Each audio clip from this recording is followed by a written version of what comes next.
It's New Year's Day, and boy, do I have a project.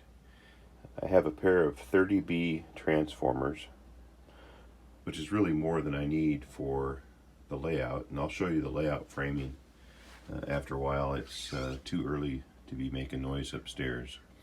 So I thought I'd restore at least one of these 30B transformers. And I've got out the Arotech manual. It shows a breakdown of parts.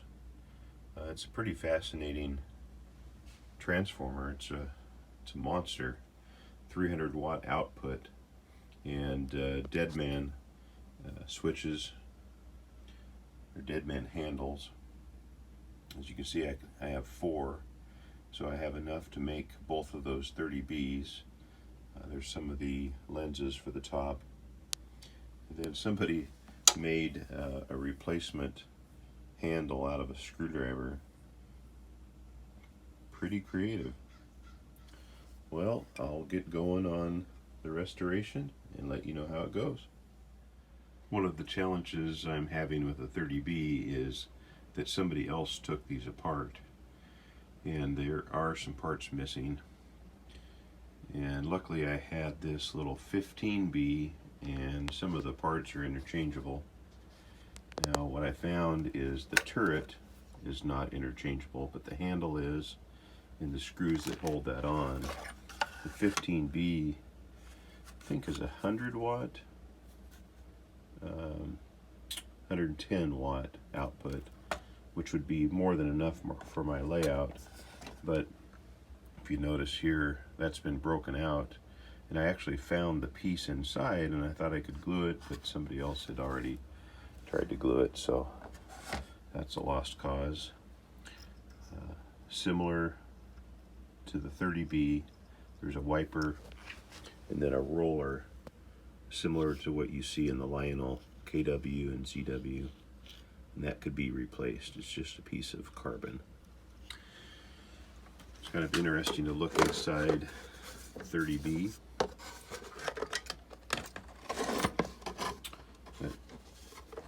I really like the band. It says American Flyer Lines on the outside.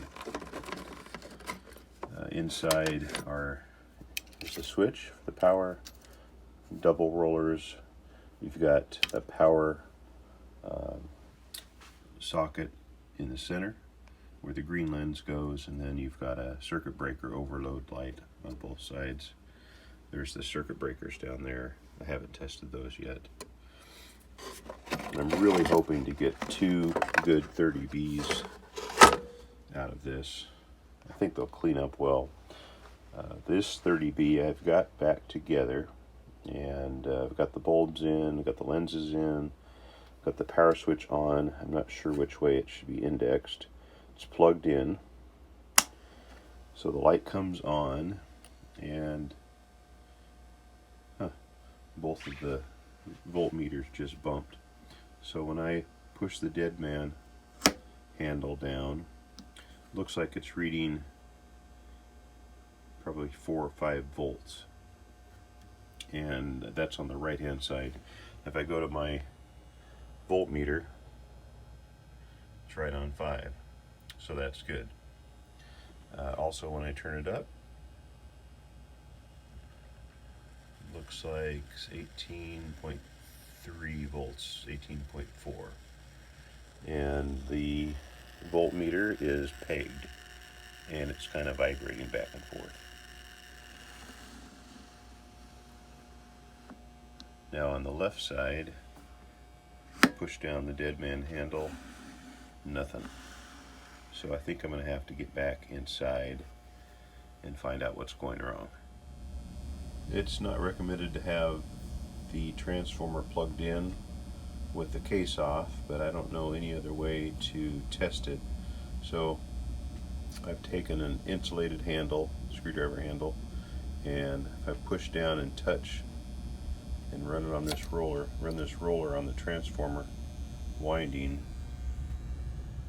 on the left side, it goes all the way up to 18 volts. So I know that there's nothing wrong with the left side, but somehow where this is pushing down, it's not making contact. So back to the drawing board. It always pays to have a second project similar to what you're working on, because I noticed when this throttle was set at full speed, it's 180 degrees off of the other one. Both throttles are set to 120 miles an hour, and it's 180 degrees off, just like a distributor on a car. So I'm going to try to change that. Whatever I did worked, so I gave it one more test. Check the circuit breakers, they work. The red lights come on. Check voltage, everything is a go. So I gave it a quick cleaning, and hopefully next time you'll see it on the new layout. As promised, I'll show you the rough bench work. Here's the left side, a little narrower. I'll widen it later. Then there's a crossover, which will have 2 trestles, and then a return loop on the right hand side, and possibly we'll make this area bigger.